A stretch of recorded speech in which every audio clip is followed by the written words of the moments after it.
Assalamu alaikum everyone. Bismillah ar-Rahman ar-Rahim. My name is Sayyid Muhammad Rilla, and joined with me today is my dear brother Sayyid Muhammad Jawad Qazwini. I'd like to welcome you all to the 6th episode of the Qazwini Brothers podcast. First, we'd both like to thank you from the bottom of our hearts for the positivity you guys have been showing us, for the appreciation, and we appreciate everyone who's been following us. I know I've been enjoying doing this podcast. I'm sure you have as well. Today we'll be talking about books. Basically, in an age where screens rule everything, we're all digitalized, our whole life is based on screens and TVs and phones. We want to talk about the importance of picking up a book and the benefits to that. Assalamu alaikum wa rahmatullahi wa barakatuh. Respected brothers and sisters, I also begin in the name of Allah, the gracious, the most merciful. And welcome back to another episode of our show. I definitely want to say that this could be one of the most life-changing decisions that one person can make. Whether to have a relationship with books or not, to basically be someone who is always friendly with books. I think a human's best friend is a book, or his books, is his library. If you decide to make this change within your life, then to basically begin reading and stay reading, I think this is the greatest decision one person can make. It will have unbelievable impact on a person's life. And avoiding reading could be the biggest mistake a person can make as well. So, right. In fact, one of the most important episodes, one of the most important topics that we have chosen to discuss could be this one. Okay. Yeah, that sounds like we have a good discussion in store today. We're going to be going over these main points tonight. We're going to talk about why we should read books. We'll talk about how to start reading and to stay reading. We'll talk about the relationship between scholars and books.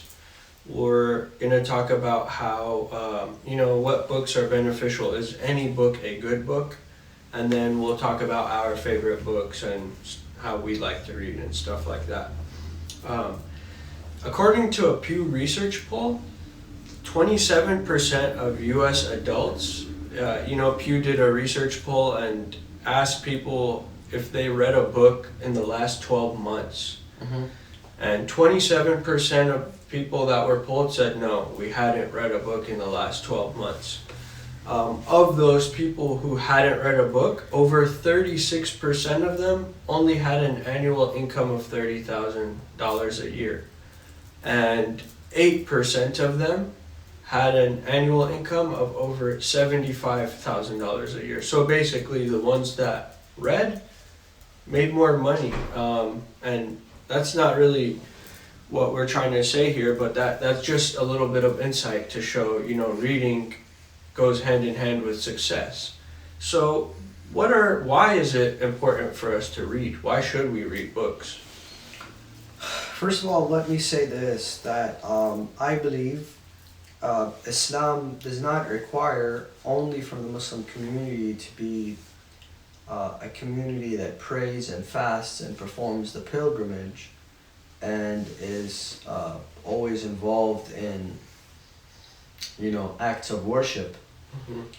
Islam is a religion that first and foremost requires the Muslims to be aware, to be educated, to be alert.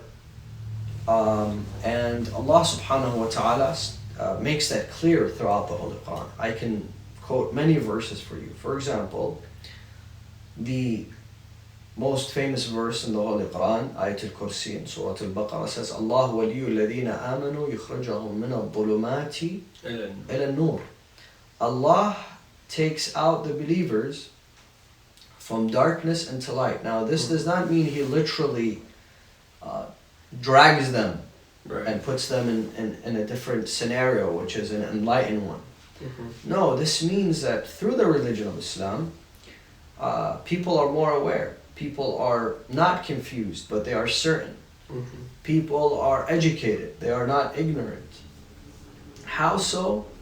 Through the religion of Islam, through the teachings of the Prophet Muhammad. In fact, this is what Fatima Zahra salawatullahi alayha emphasized on in her khutbah of Fadak after the demise of Rasulullah, in her very famous khutbah, when she was surrounded by the women of Bani Hashim, and she then went into the Masjid of Rasulullah, and there was Abu Bakr and Umar and the rest of the companions, Al-Muhajirin, Al-Ansar, the immigrants, the indigenous people of Medina, and she gave a prolonged sermon about how her right of Fadak was usurped. Now, this sermon is not something that is that could be denied by anybody, because the language, if you doubt the fact that the sermon exists, or it actually was indeed said by Fatima Zahra, one can go and read the sermon and determine from the language that this has got to be the language of the Ahlul Bayt, because the way they spoke, nobody else was able to do so. Anyhow, there is a segment in this sermon that says, you Arabs, you the people of the Arabian Peninsula, weren't you the ones that were killing one another for 1,000 years with no peace amongst you? And wasn't my father the one that turned you into brethren? So remember this great blessing from Allah unto you. وَاذْكُرُوا نِعْمَةَ اللَّهِ عَلَيْكُمْ إِذْ كُنْتُمْ أَعْدَاءً فَأَلَّفَ بَيْنَ قُلُوبِكُمْ فَأَصْبَحْتُمْ بِنِعْمَتِهِ إِخْوَانًا. So, and she read this ayah, that remember a day that you were enemies, killing one another, and now with the blessings of Iman and the religion of Islam, you've turned into brethren. Then she reminds them that you were the ones that, excuse me for saying this, you used to urinate on yourself standing. Right. Basically, they did not even have the discipline of using bathrooms, going to a corner. They would just stand and get the job done right there. They would, create their gods out of dates. And then eat them. So she says basically, you were uneducated, ignorant people. This is why the pre-Islamic era is called Al-Jahiliyyah. Jahiliyyah literally means ignorance. They would bury their daughters too. They would bury their daughters alive. So Islam came and changed all of that with giving them awareness. Now, how do we gain insight and awareness today, in the world today, where we live, how we live? The way to do that is to read books, to be educated. Right. I believe that a community that does not read, a community that is uneducated, is indeed a dead community. Definitely. And a community that reads and seeks education and is aware is a vibrant community, is a community that can face the challenges of time. It is a community that can give prosperity to their children, to their family. But a community that doesn't read, then is a community that will always be controlled, that will always be told what to do, even if it's controlled remotely. Right. Just look at the Muslim world today. Are they importing goods, or are they the exporters of goods? Obviously, they are the importers. From the cars, to the microwaves, to the clothes, to everything, all the technology, to the phones they use, to the TVs they use, to the computers they use, to the weapons they buy to defend themselves. Every single element of their life is imported to them. Right. This tells you that we are not equipped enough to be the exporters to the rest of the world. And we don't even have enough to develop the things that we need. Right. And why is that? That is because there is a huge lack of education. There's a problem with the educational system. And if we want to change that, then we have to be the ones that will host the best of universities, best of colleges, the best of authors, the best of professors, the best of thinkers. Once they are part of the Muslim community, whether they are in the West or in the Middle East, then you will see a great change. And that is why when you see that there are scholars, there are major scholars that come went into a community, the whole community changes. Right. It changes the fate and the face of the entire community. And once, unfortunately, the community has no scholars, then you find that community to be extremely shallow. And this is a point that I'd like to make right here and right now. Communities in America today, communities in the western part of the world today, are in need of several things. Very important things. One of the most important things is they have mosques. I don't think any community in America today lacks a physical building. Most of them are also owned.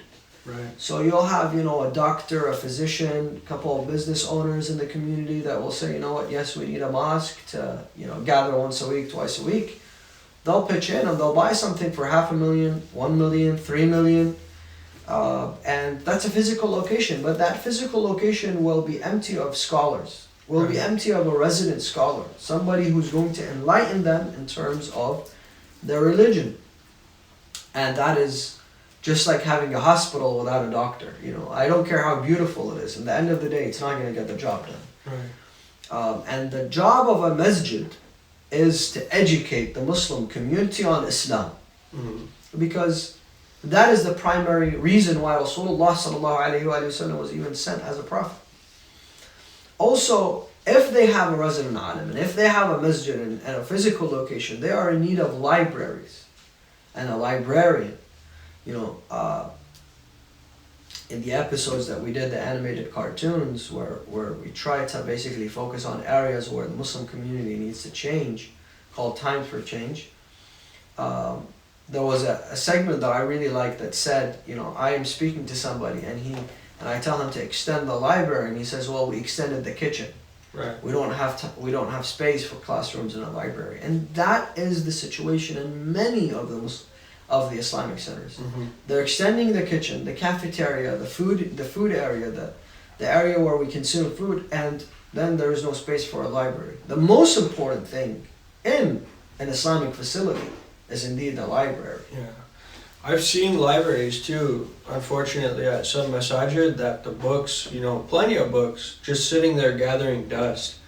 No one really goes and grabs a book. And they're there for free, or some of them you could purchase. It's not that expensive, The most expensive book you'll buy is like 20, 40, 50, but there's no price on knowledge.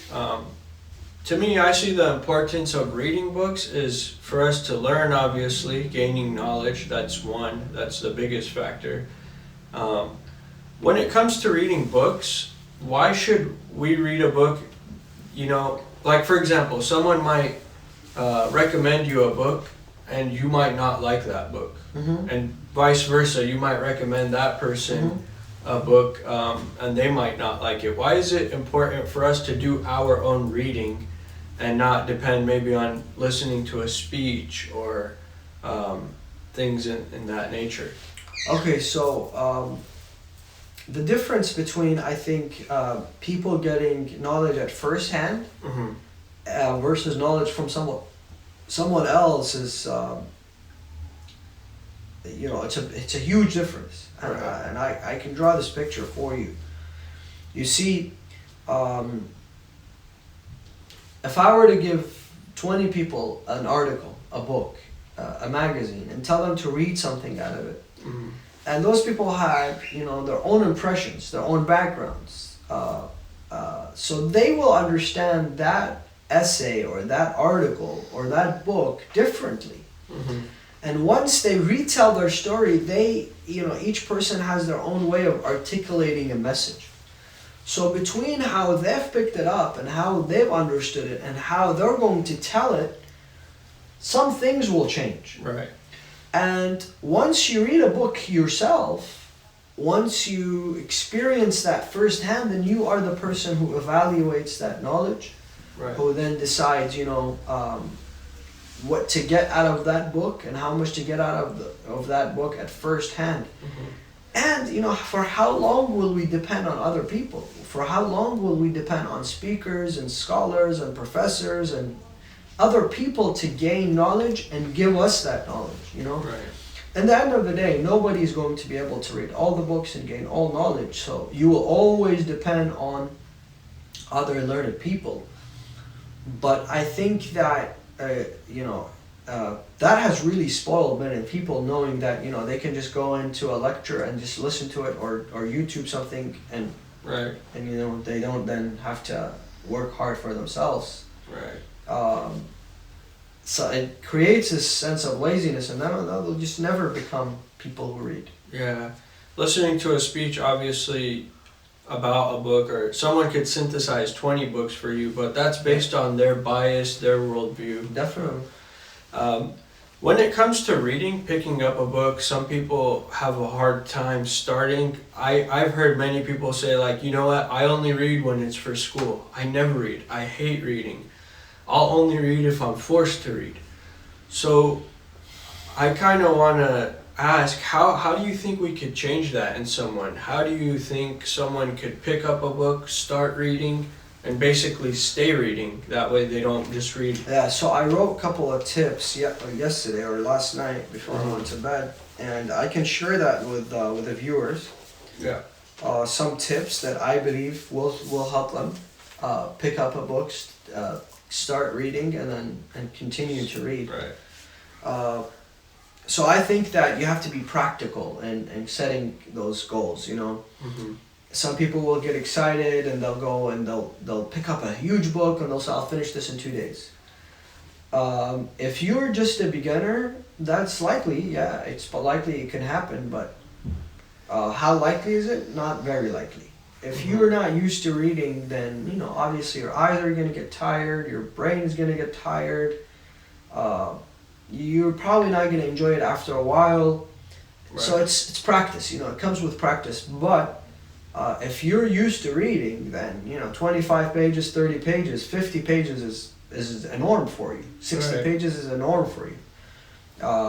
Then you don't have to struggle. So, number one, set special goals for yourself. Mm-hmm. Don't say that in the next week I'm going to be reading one book. No, say today I'm going to be, so every day I'm going to be reading 20 to 30 pages. And make sure you do that. Right. Once you have a specific goal in mind and you're saying, in the next year I'm going to be reading 25 to 30 pages a day, and in the following year you can make that 50 pages a day. Mm-hmm. But make sure you meet that goal every single day. You can divide that into 2 segments, one in the morning, one in the night, and but make sure you get it done. That will put you into at least one book a week. Depending on it, you'll average one book a week. You'll average about 50 books, more or less, Right. a year. So that's an amazing number. So that's one. That's one way to basically get people to start reading Mm-hmm. and stay reading. I think a good time to read is after exercising. People usually are much more alert. They feel much fresh. They feel much fresher. They feel fresh. They feel good. Right. They feel alert after they exercise in the morning. So I think the best time to read is, if you wake up, go out, exercise, do a quick jog or whatever it may be, come back, have your breakfast, take a shower. That then will be the best time for you to start reading. Your body and your mind will be alert, and you'll enjoy that reading. And once you enjoy it and you learn from it, then it'll be an incentive for you to continue. Number 3 is, do not get distracted when you read. Mm-hmm. Make sure you're not being distracted by your phone, especially. Yeah, just lock that phone away so somewhere. Put it away. Far. Yeah, put it away. If the 25 pages to 30 pages take you 1 minute each, then make sure that phone is away for 30 minutes, Yeah. 40 minutes, 45 minutes. Nothing is gonna happen in those 45 minutes. Yeah, Bill Gates isn't gonna be calling during that Even time. if he does, if you're important enough that he's calling you, I'm sure he's gonna leave his number or call you Right. back. So make sure that if you're in public, you're not somewhere where you're easily distracted by your phone, by a TV, or whatever it may be. Number 4, this is really good advice. Is do it before or after you get busy during the day. Right. So before you leave the house, before you go to work, when you're in the train, whatever it may be, do it before you get busy Mm-hmm. or after you're busy, not during your peak hours of, for example, doing something where you're mentally very occupied. Mm-hmm. You know, if it's in the middle of work and you have people getting in and out of your office, if it's in the middle of you doing something, then your mind is going to be so scattered you won't be able to focus on your reading material. Right. So before obviously is ideal, after still better than, you know, when your mind is scattered. Mm-hmm. Fifth advice that I can give is try audiobooks. Right. You know, if you can get yourself to read a whole book, then divide it into segments. Whenever you can read the book, grab the book. Whenever you can't, then continue with the audiobook. Make sure you're meeting your goals. And today there are many, many ways for you to read an audiobook. You know, there's even an app where you take a picture of the phone, of the book with your phone, and literally I'll start reading the book for you. So there is literally no excuses. Right. All the apps that, you know, the audiobook apps available that will help you.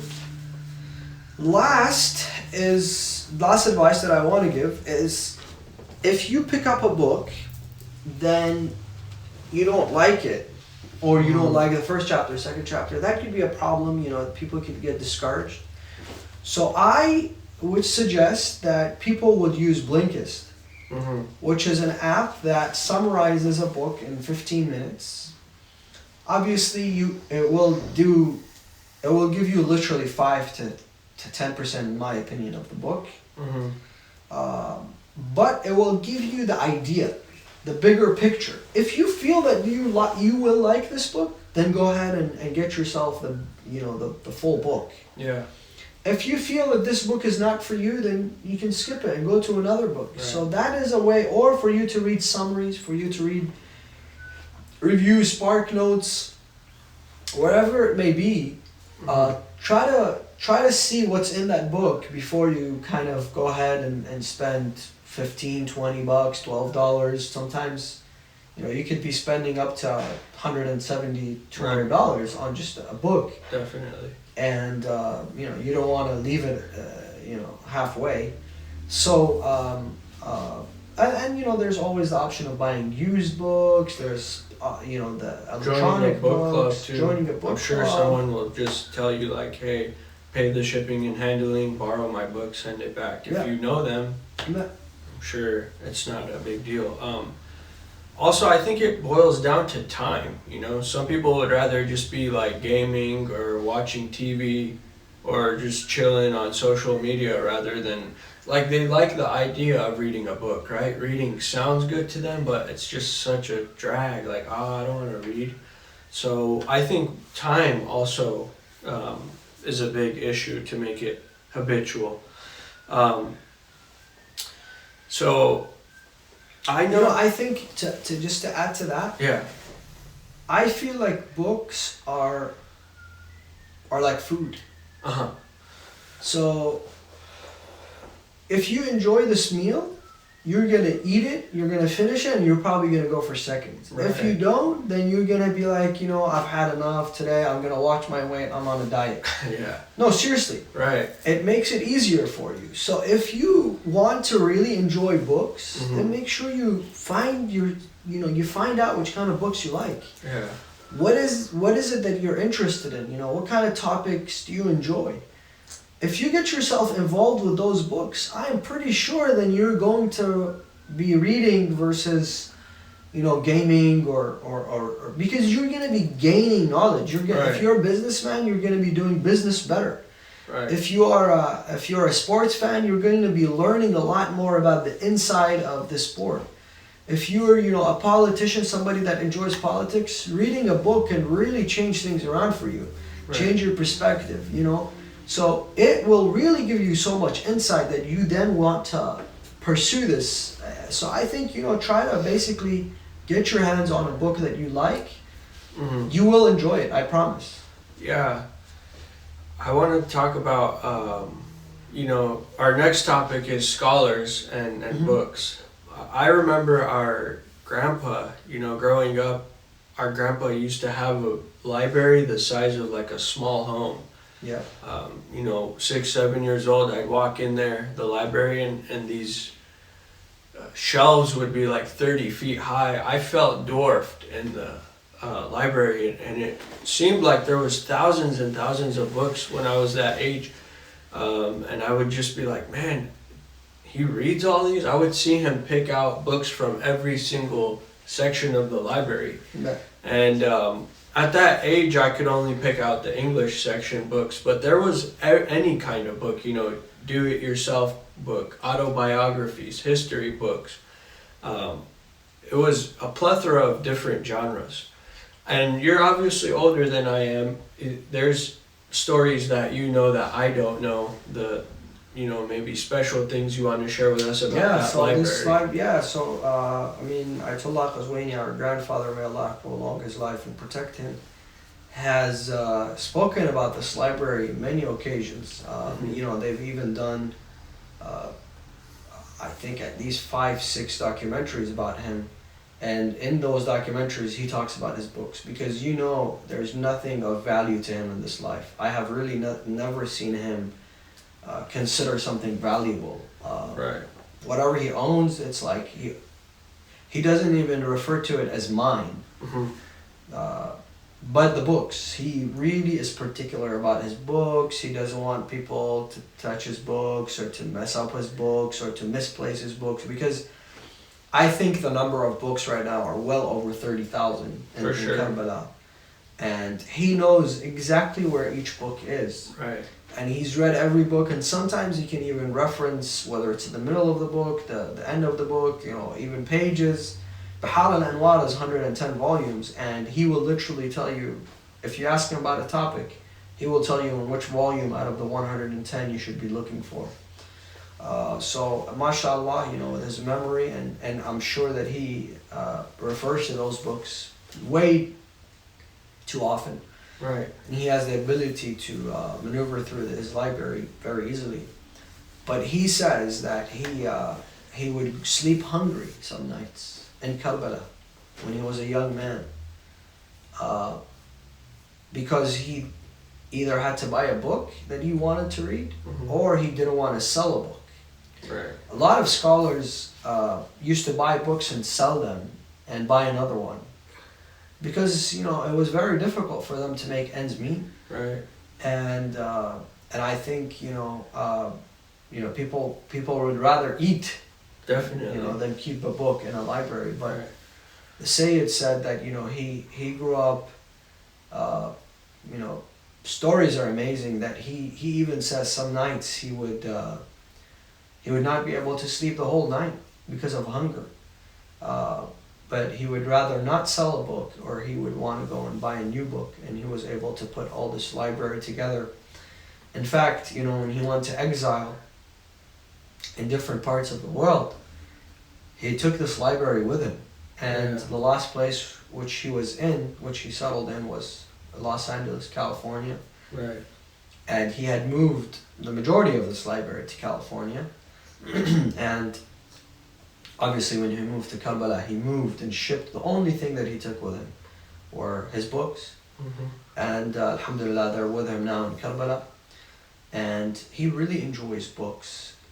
That's a first-hand experience we've had, right? With if he's not lecturing, you know, he's either reading, spending some time with family, but his greatest passion is books. Yeah, his greatest passion really is reading. It's awesome. What about a few other scholars? I know Sayyid Mar'ashi Najafi has a wonderful story as well about. So Sayyid Mar'ashi Najafi has the largest library in Qom, personal library. I mean, that library is huge. I would say hundreds and the hundreds of thousands of books.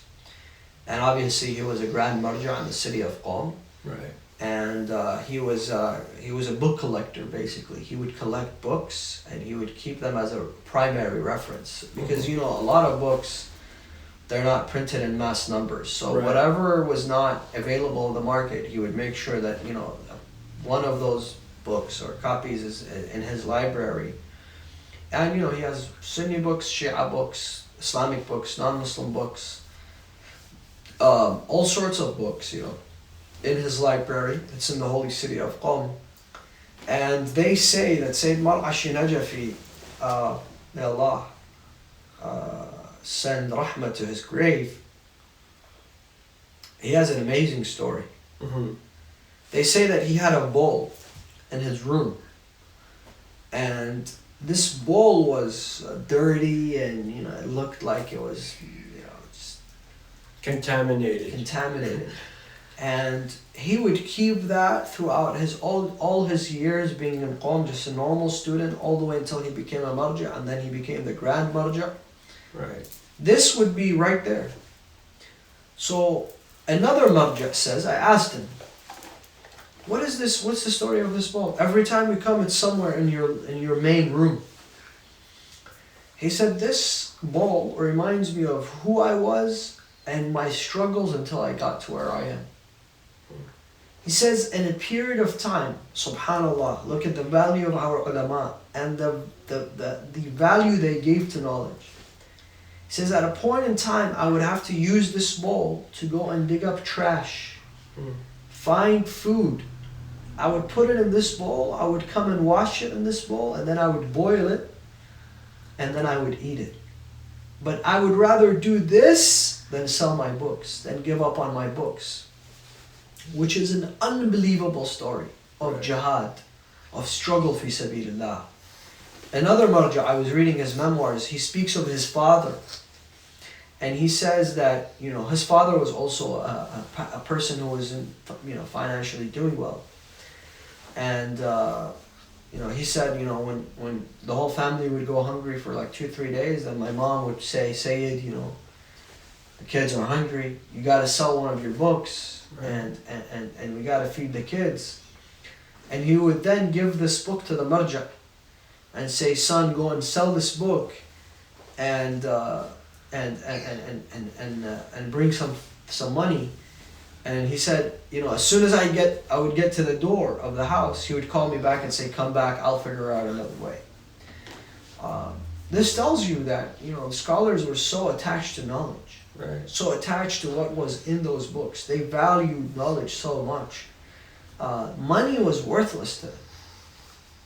Money, if it can bring you knowledge, if it can bring you the forgiveness of Allah, if it can bring you happiness to your family and to your folks and your loved ones and your friends, that is then worth it. But if you're just collecting it, what would be the use of money? Yeah. Then you are the protector of money, not the other way around. That's true. I know, for example, in a library with 100,000 books or 200,000 books, there has to be maybe one book that, because when I think of it, I think of, are all books beneficial to read, right? Is it beneficial for me to sit here and read maybe a Harry Potter novel, or a comic book, or a sci-fi novel? I know personally, I feel cheated at this point in my life. Growing up in grade school, I'd read, the majority of my reading was novels, and that helped me with my grammar and maybe expanding my imagination. But now I feel almost cheated if I'm reading a novel. Not to say all novels are not good. Yeah. One of the best books I read, Kite Runner, is a novel. But are all books good books or worth reading in that? To be honest with you, this is a very subjective question. Right. I don't know how to answer what is good. Is it good as in you will gain something from it? Is it good as in it'll increase in your vocab? Is it good as in... I think for each age group, what's good can be defined differently, Right. If you're a teenager, if you're a child, then I think imaginary books, basically fiction, can be helpful. Right. They'll teach them a few things here and there. And once you grow up, you shouldn't be reading fiction. You shouldn't be reading comic. You should be reading non-fiction. You should be reading things that will increase in your ability and to judge things, to to evaluate things. Right. It should increase in your general knowledge, make you a smarter person, more intellectual person. So definitely, I mean, I would recommend it for adults. Mm-hmm.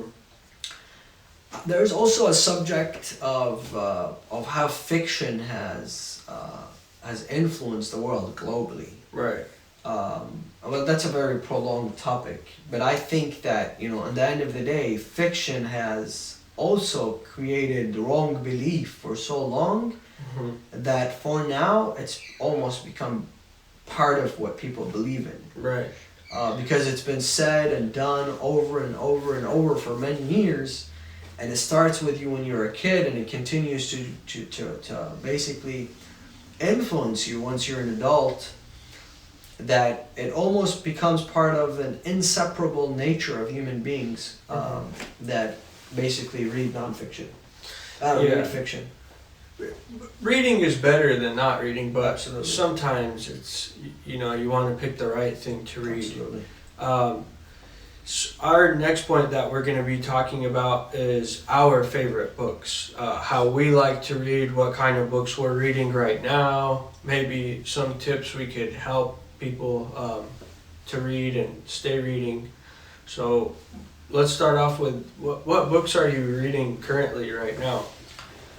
I personally finished a couple of books.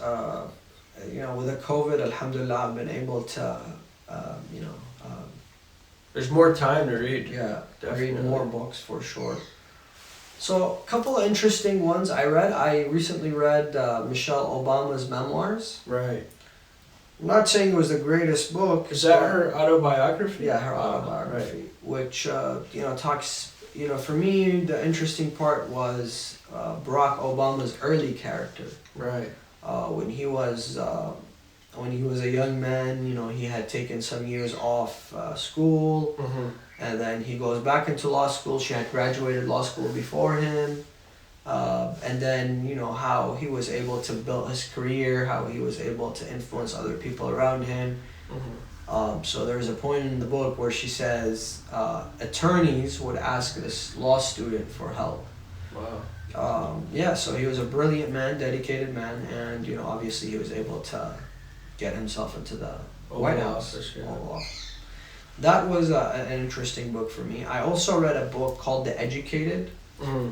which is it's about a life of a woman that comes from a very strict Mormon family, and basically her father is somebody who had brainwashed them with you know, their religious dogmas, where they believed that, you know, he kept telling them that they basically as women should just stay at home, cook and clean. Right. They should not pursue education. You know, another thing she encounters is that her father does not believe in universities. He says this is where, you know, people will get brainwashed and go astray from God. Right. They would not go and see a physician. Wow. Physicians were also, you know, the devil.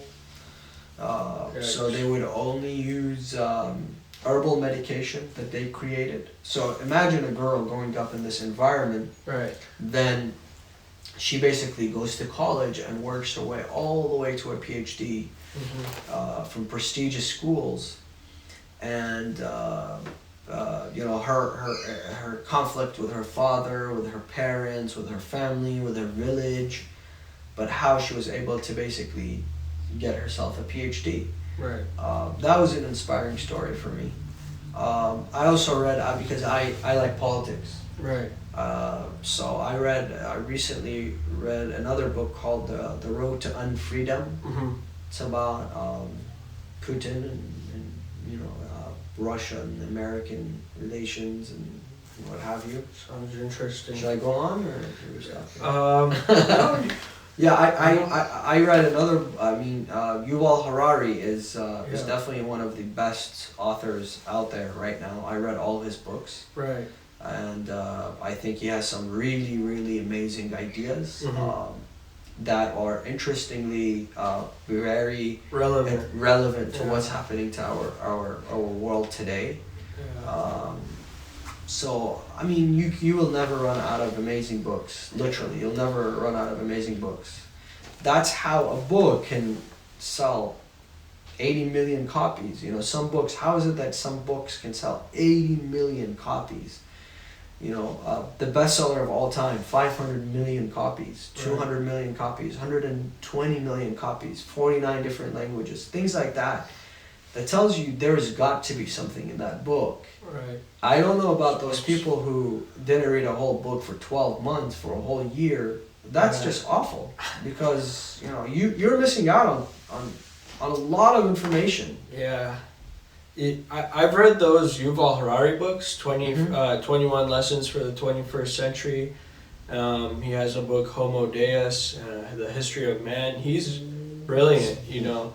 Obviously, I don't agree with everything he says. Absolutely. I'm sure you don't either. But he even has TED Talks and stuff. I urge everyone to read about what he thinks about artificial intelligence and AI. Yeah, so inshallah we have a topic that Right. we will be talking about, artificial intelligence, down the list.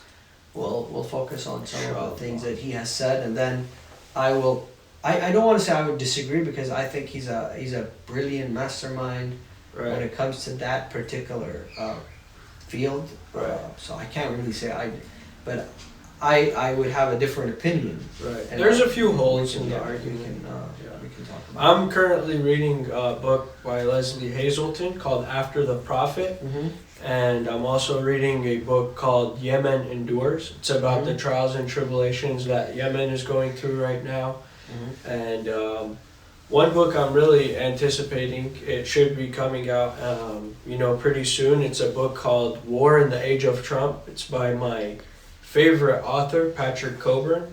I hope everyone looks into him too. He's a phenomenal journalist and author. And one of my also all-time favorite books is American Crescent. That's a wonderful book too.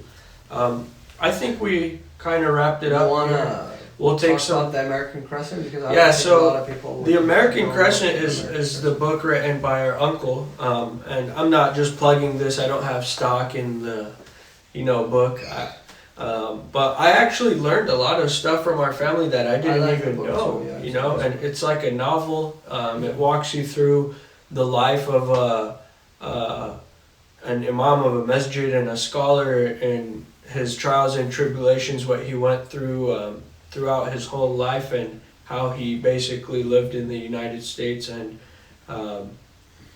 it's a wonderful book. I recommend it's an easy read. I think everyone should, that's interested in it and that kind of topic, everyone should pick it up and read it. That's wonderful.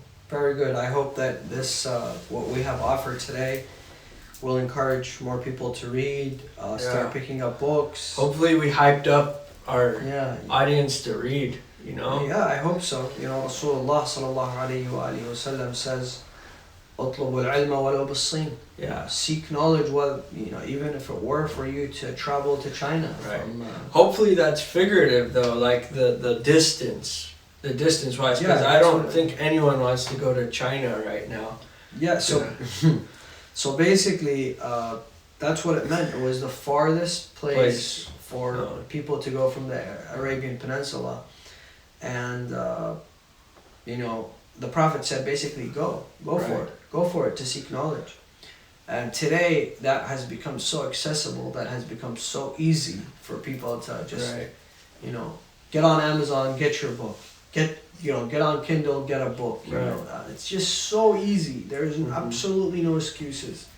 You can buy a book, a used one, resell it to Amazon. I mean, there's millions of ways for us to stay reading. There's no excuses. I know people who, I've had experience with people who have started reading after a long time, and it's difficult for them.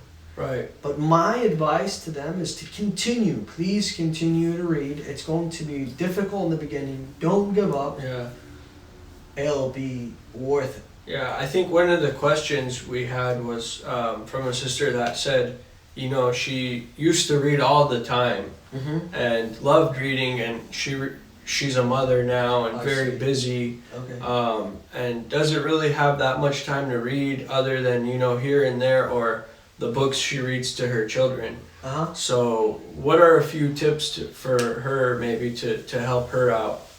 You know, I think I gave all the tips that I know out Yeah. today about books, but I would suggest that after she, does her morning prayers, or after she sends her kids to school, I don't know what their age is, Right, even if it's 15 minutes. right. If it's 15 minutes and she's reading 10 to 15 pages a day, that's going to add up. Yeah. Every 10 days, she's going to be almost. I think audiobooks too in her Yeah. situation. You know, Absolutely. when she's Why driving not? her kids or. Absolutely.